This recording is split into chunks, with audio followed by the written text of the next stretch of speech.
Dedilər, ey Allah Rəsulü, bizə Allahdan danış. Bu Allah necə Allahdır? Allah Teala Həzrət Peyğəmbərə vəhy etdi ki, bu şəkildədir. Çox uzun uzadı danışmadı Allah Teala. Qul huvallahu ahad. Ya Peyğəmbər, denən ki, Allah təkdir. Allahu samad. De ki, Allah heç kəsə möhtac deyil. Ləm yəlid və ləm yulad. O nə doğulub, nə də doğulub. Və ləm yəkulləhu kufuvan əhəd. Onun heç bir tayı bərabəri yoxdur. Bu 4 cümlə ilə insanın haqqı qəbul etməsi üçün, insana haqqın çatması üçün insanın uzun uzadı söhbətə ehtiyacı yoxdur.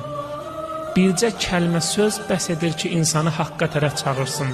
Əgər insanda o tutum olarsa, o hazırlıq olarsa,